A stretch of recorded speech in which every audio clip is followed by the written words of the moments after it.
नमस्कार दोस्तों, आप सभी का स्वागत है पार्थ इंस्पायर कोचिंग सेंटर में। तो उम्मीद करती है आप सभी मस्त होंगे, तंदुरुस्त होंगे और आपकी तैयारी भी अच्छी तरीक़े से चल रही होगी।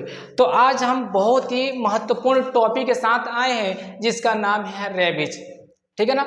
ये इसको बताना इसलिए ज़रूरी है क्योंकि ये किसी के साथ इस वायरस से सामना, इस बीमारी से सामना हो सकता है। ठीक है ना। तो ये कितना खतरनाक होता है इसके बारे में जानना अत्यंत आवश्यक है। ठीक है ना। और ये रेबीज एक क्या है बाबू? बीमारी है। रेबीज क्या है? एक बीमारी है। रेबीज का प्रसार कैसे होता है, ये कितना घातक होता है और इसका उपाय क्या होता है, इस वीडियो में हम लोग विस्तार से अध्ययन करेंगे। तो आइए स्टार्ट करते हैं। देखिए, रेबीज नामक वायरस से रेबीज बीमारी होती है। ठीक है ना। रेबीज अगर वायरस का इमेज देखें, आकृति देखें, तो ये बाबू है रेबीज। क्या है बाबू? ये रेबीज है। ठीक है ना। और ये काफी क्या होता है बाबू? घातक होता है, काफी खतरनाक होता है। ठीक है ना। आगे ध्यान से सुनिए। आगे अब हम लोग जानेंगे कि रेबीज क्या होता है। ठीक है ना। रेबीज देखिए, रेबीज एक बीमारी होता है जो रेबीज नामक वायरस से होता है। ठीक है ना। और इसका अगर प्रसार देखें तो इसका प्रसार सबसे पहले कुत्ता से हुआ था। और किस देश में हुआ था? तो ये सबसे पहले यूरोप में हुआ था। ठीक है ना। रेबीज का उद्गम, रेबीज नामक वायरस का उद्गम स्थान कहाँ है? तो यूरोप है।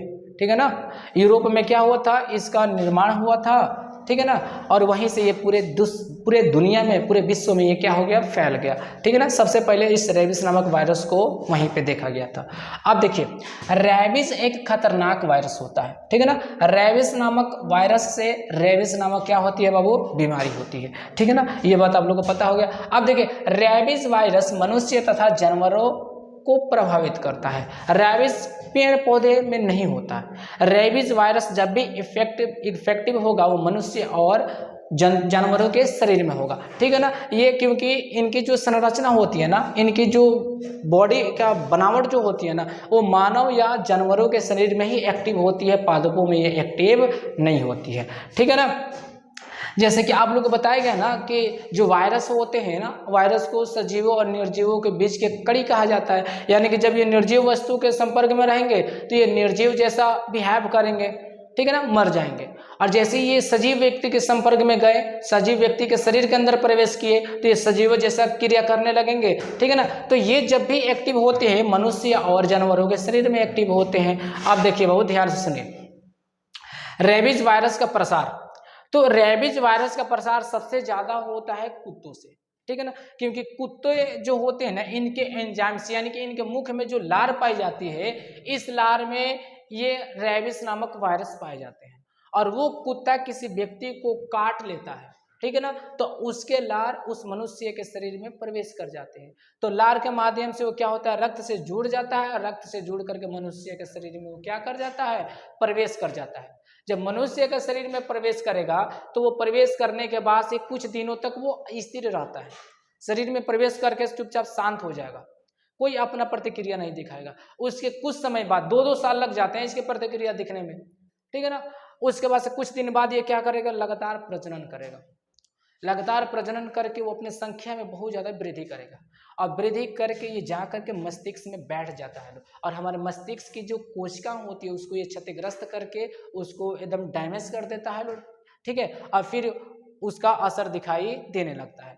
तो सीधा सिंपल बात हुआ कि रेबीजों का प्रसारण कैसे होता है? तो कुत्तों से होता है। इसलिए जब भी किसी व्यक्ति को कुत्ता काटे तो उसको तुरंत डॉक्टर से दिखा करके उसका सलाह लेना चाहिए। ठीक है ना।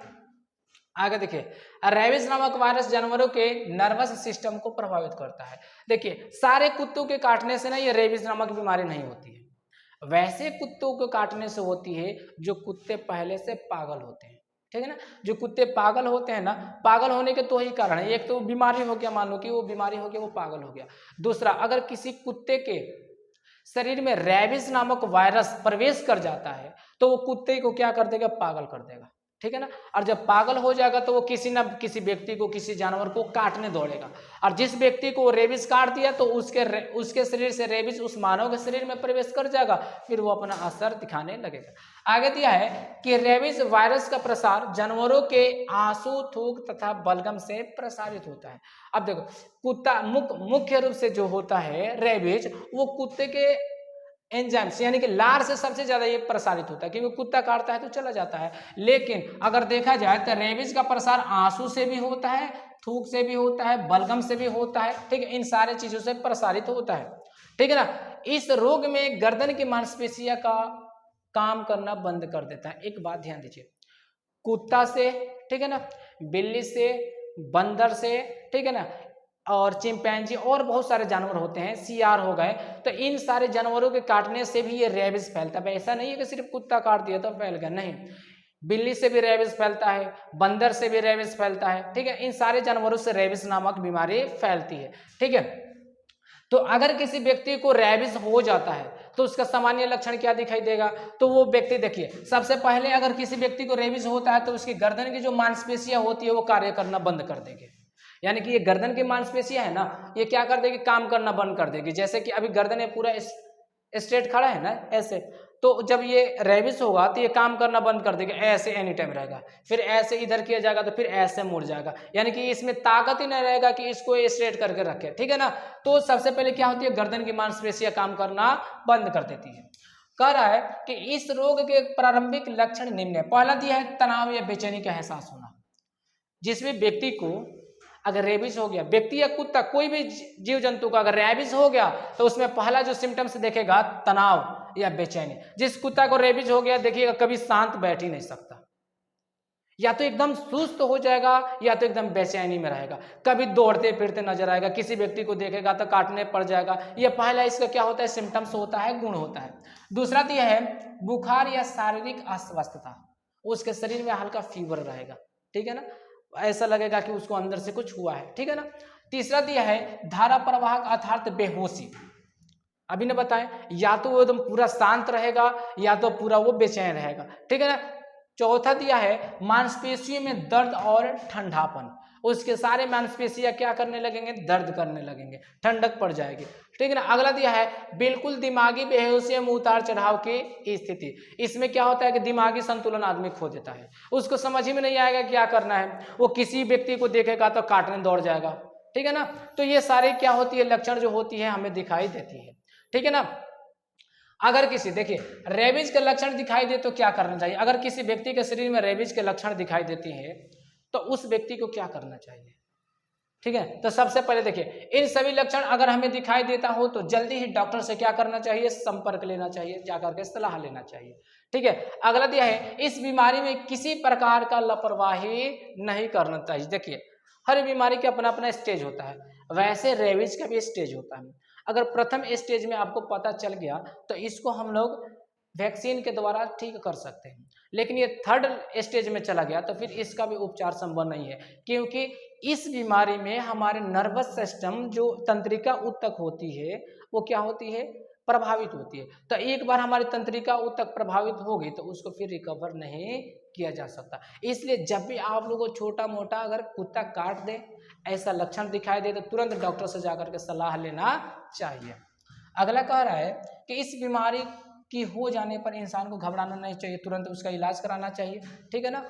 तो अब ऐसे नहीं कि घबराना नहीं चाहिए, इसका मतलब कि एकदम बैठ गया कि अरे सर तो बोले थे घबराना नहीं चाहिए, ठीक है ना, तो वो जा करके आगे डिफिकल्ट हो सकता है, ठीक है।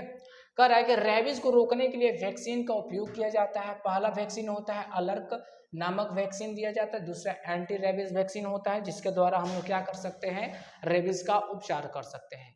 तो आप लोग जब भी कुत्ता के पास जाएं तो सावधानी बरतें, ठीक है, उसके थूक से, उसके लार से और उसके आंसू से, ठीक है ना। इससे क्या होता है, रेबीज का प्रसार होता है। तो मिलते हैं नेक्स्ट वीडियो में नेक्स्ट टॉपिक के साथ, तब तक के लिए धन्यवाद।